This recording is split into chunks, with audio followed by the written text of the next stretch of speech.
ChatGPT uninstalls surged by over 295% after their Department of Defense deal.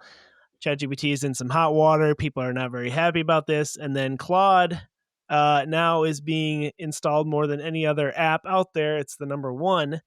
It's reached the number one spot. There's a big shift going on, and I think it's for a lot of reasons besides just the Department of Defense deal. But I think that really turned a lot of people off to ChatGPT, and they're worried about their security, their privacy. And Claude already has been on the come up because of Claude Code.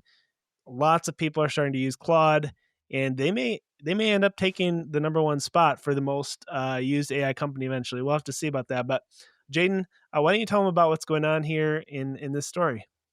Okay, I actually have a contrarian take that if you are easily upset about things, you will be upset about me, no doubt. But I'll give you my contrarian take on this. And when I say contrarian, if you go to TechCrunch and you want to like know the latest in AI news in their AI section, every other article for the last 20 articles has covered this topic in one specific point of view, which is it's like ChatGPT installs surge. No one has a good plan for how AI companies should work with the government. Users are ditching ChatGPT for Claude. Here's how to make the switch. Tech workers urge Department of Defense to withdraw Anthropic label as supply chain risk. Anthropic Claude reports widespread outage, presumably from so many people using it, right? Anthropic's Claude rises to number one in the App Store following Pentagon dispute. OpenAI reveals more details about its agreement with the Pentagon. Okay, it goes, the trap Anthropic built for itself. I'm reading you all of these because this is like 70% of all the AI articles being written by TechCrunch and other places are covering this all from the same angle, more and more, yada, yada. Like it goes on and on and on and on for like 2 weeks. This is the only thing that anyone will talk about. So what's my take on this? I'll tell you TechCrunch's take. TechCrunch's take is Anthropic, good. They're standing up to the government. OpenAI, bad. Sam Altman is now bad. And I love to see this in tech where basically it's whatever the quote is where like if a hero lives long enough to see himself turn into the villain. I can't even remember that quote and I'm sure I'm butchering it. Jamie, if you know it, please Sounds Google close. it It's close shout enough. it out correctly. But basically, ChatGPT was the hero, Sam Altman was the hero, and now we've come full tech cycle where like once your company gets big enough, you become the villain. This is with Google and Microsoft and Mark Zuckerberg. Like when Mark Zuckerberg came out and made Facebook, he was like this cool indie hacker in his bedroom. And now we're like, Mark Zuckerberg is like the spy king, give you all the spyware with the ads. And you come full circle to a villain because your company's big enough and the news will slander you. And is that a bad thing? No, I mean, they have billions of dollars. I like to see a lot of pushback on the billion-dollar companies. So is it good or bad? I don't know. I appreciate the opposition to it in any case. You would hate for them to have $1 billion and everyone say they're amazing all the time. They'd get like a kind of God complex, right? So all this to say, I mean, it's just the predictable cycle of what's happened. And evidently, Sam Altman, because his company is bigger than Anthropic's, like he is the target of this. So it's really funny for me to watch this. I actually don't think he's in the wrong. I think Sam Altman played the ultimate 4D chess move because let me give you the layout of how this story happened. Anthropic and the Department of Defense got into a beef. Anthropic was the only company approved for classified Department of Defense, Department of War. I don't know what we call it anymore. Someone said, I don't really know. So anyways, Department of Defense, Department of War, whatever we call them, they were the only ones classified to be basically integrated into their tech stack to do a lot of these classified operations. So what happened? Well, the U.S. went and takes out Nicolas Maduro, the president of Venezuela, and then it leaks that, oh my gosh, they used Anthropic's Claude in that mission, which like sort of could have been a great marketing. I mean, marketing, this probably sounds terrible. Could have been like a great marketing thing because on the one hand, like that mission was executed in the middle of the night before anyone knew it was happening. They captured the president. They brought him back. Not a single American died. And so if you're like Anthropic, like orchestrated it, like love it or hate it, the missionary or the love it or hate that mission, that military mission, like it was executed perfectly in a sense that like no one died. No Americans died. I'm sure the Venezuelan guards might not have done as well. But no Americans died in that mission. So you could call that a success. That could be like Anthropic being like, look how smart our AI is. Anthropic heard about this, got upset, and was like, look, we don't want you guys using this in the Department of Defense. And they added a couple stipulations, which personally I sort of agree with. I don't know if you saw these, Jamie. Do you see their like red line items that Anthropic made? No, I didn't. I'd be interested to hear though. So they were like, they were like, hey, so you can't use our AI models for mass surveillance of American citizens or for fully autonomous AI systems. Like you can't have Anthropic powering like an AI bomb that goes and shoots down like an Iranian jet without like a human having intervention, right? And like Yep. to be honest, like I sort of agree with those things, like mass surveillance of American citizens, which I fall under. I'm like, yeah, that doesn't sound good to me. I don't like the idea of that. And also like fully autonomous AI that just runs around shooting people Terminator style. Like, yeah, I don't really like that idea, right? Right, right. The problem with it, though, I don't think necessarily is the red line items. The problem is that they had a government contract and they were the only authorized classified AI system. And then after the fact, they came up with like terms of service red line items, which Okay. are the ones I like, sure. But like, what if they made one that I didn't like? What if they said, actually, this can't be used in any battle planning that's going to result in a human casualty? Because I mean, you could make a moral, ethical case for that as well, right?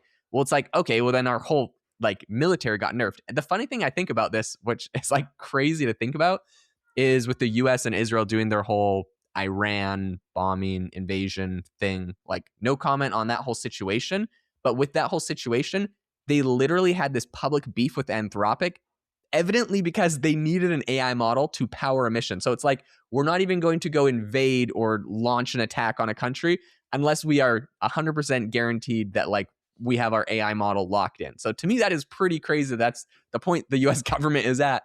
Before they can do any sort of military campaign, they have to make sure they have their AI models locked in, which was kind of crazy if you think about it. Yeah, it's kind of a mind-blowing thought and really pretty scary if you think about it. But, yeah, I mean, like, I don't know. I see where Claude's coming from, especially when it comes to, mass surveillance and, I think, back in the day, Apple kinda shut down the government too, when it came to surveillance and they had all the encryption stuff, and I think, honestly, that they gained a lot more trust in their product because of that whole situation. I kind of feel like the same thing's going to happen with Anthropic. I think, let's say you're coding a banking app.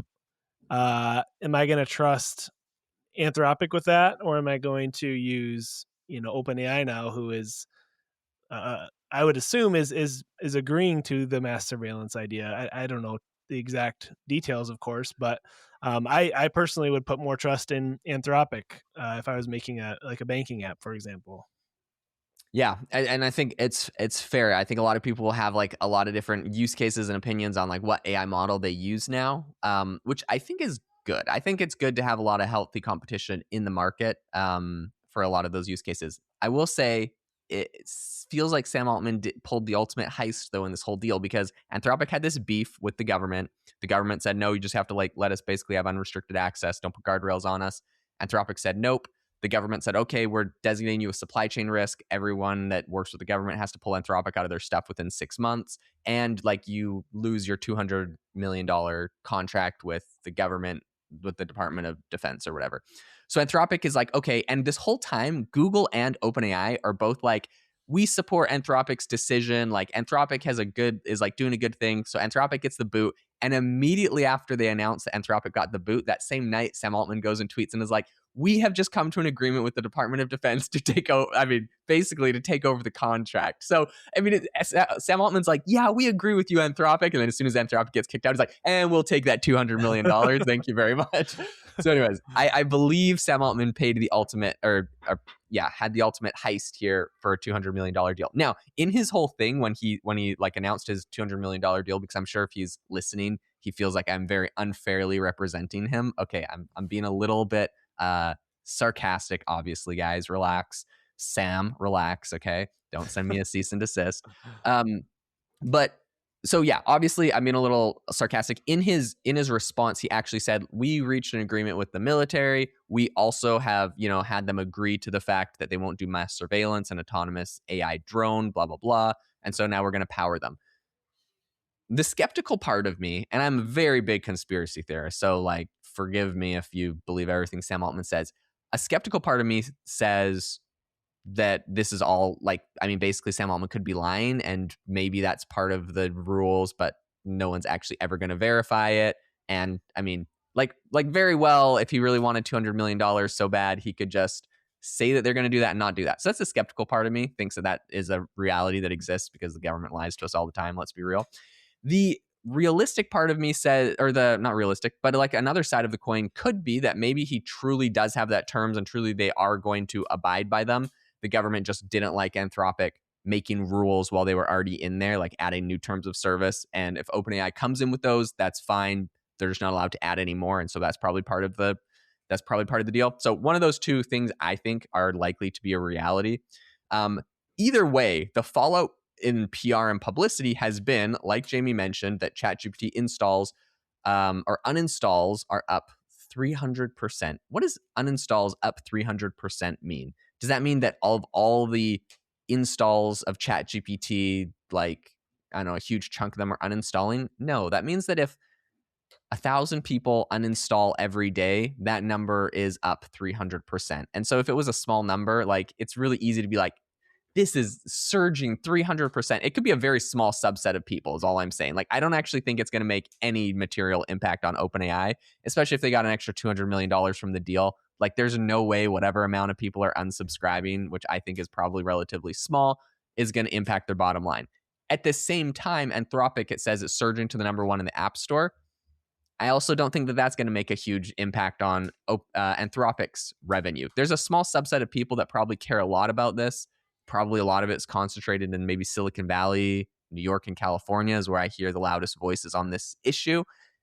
And I think that there's like a small amount of people that are moving. I don't think it's going to move the markets. And I'm not saying that's good or bad. I'm just being realistic. I don't like, for all of TechCrunch's 20 articles on this topic, I don't actually think that all of them are super accurate, that this is the end of OpenAI and this is the new rebirth of Anthropic. However, I do think it's great for the market, yada, yada. I like lots of competition. I'm just trying to be realistic there. So if I popped anyone's bubble at TechCrunch, I am sorry. Realistically, I don't think it's actually going to make a big impact on the industry. Yeah, I do have a couple stats here for you. ChatGPT also, despite all this, has reached officially 900 million weekly active users. So that's an insane number. Like you said, if that goes down to 899 million weekly active users, probably not going to affect the company too much. But I will say, Anthropic is now number one in the App Store, which is, I would say, fairly significant.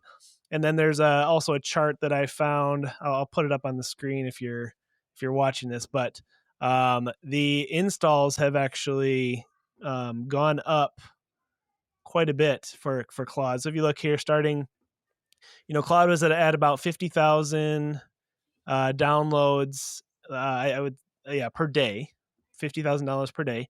But then starting on like February 27th, it jumped up to over 150,000 per day. So that's 100,000 per day jump from previous. And then it looks like to me that ChatGPT is holding pretty steady. It did take a dip from around 150,000 per day down to 100,000 per day after the news, but that's still they're holding pretty steady. But I would say it is significant that Claude has now jumped up to be about on the same level as ChatGPT. So their growth maybe increasing more so than ChatGPT. But again, 900 million active users, that's that's a pretty significant amount of the world's population. So, and I will also mention on, like, in regards to this chart, is my is that is a US based chart. So on a global chart, I mean, this is kind of a US based kind of beef, the US government versus the company. So I don't think it's going to like spill over to India or like a lot of other countries that probably don't really care about US politics as much. That being said, going from 100,000 and 150,000 to 100,000 for ChatGPT, I mean, so that's like down 50,000 in a day of their 900 million weekly. And by the way, to have 900 million weekly active users, you would have to have way more installs because a lot of people have the app and they maybe use it once a month or maybe once every 2 months, or they downloaded it once and whatever, right? So as far as app installs go, like I'm gonna say like half of app installs aren't using it. Maybe that's generous. Every week, no, like maybe 75% of people that have the app on their phone don't use it every week, so they wouldn't be included in weekly active users. So yeah, anyways, all I'm saying is like a dip in it is and a jump for Anthropic of 50,000 people, 25% of those are going to use it every week. It's just, these numbers are Yeah. not that big in the grand scheme of things. If the trend continues forever, then it will be a big deal. My Right. bet, if I was going to bet on Polymarket, which I'm not a betting man, but if I was, it would be that this doesn't make a big impact on the overall industry, anything that's going to happen. It's hard for any news really to make that big of an impact, but who knows, right? I mean, like, even like Mark Zuckerberg and Facebook, like, we all hate how much data they collect on us, yada yada, and yet everyone is glued to Instagram. So like, Right. does any of that stuff make a long-term impact on the industry if you like the tool? Not really. And Anthropic doesn't even have image generation, guys. Come on. Like, it's just not gonna Yeah. it's not gonna be a realistic long-term thing. But I do like to see the trend. It's kind of fun, but yeah, end of the day, I don't think it'll make a huge impact. All right, guys, we've talked way too much about this. Thank you so much for tuning into the podcast. We appreciate you all. Hope you all have a fantastic rest of your day. Leave us a review on the show if you enjoyed it. If you have personal beef with my own opinions, send me a message on LinkedIn. I'm happy to chat about them, and I'll catch you guys all in the next episode.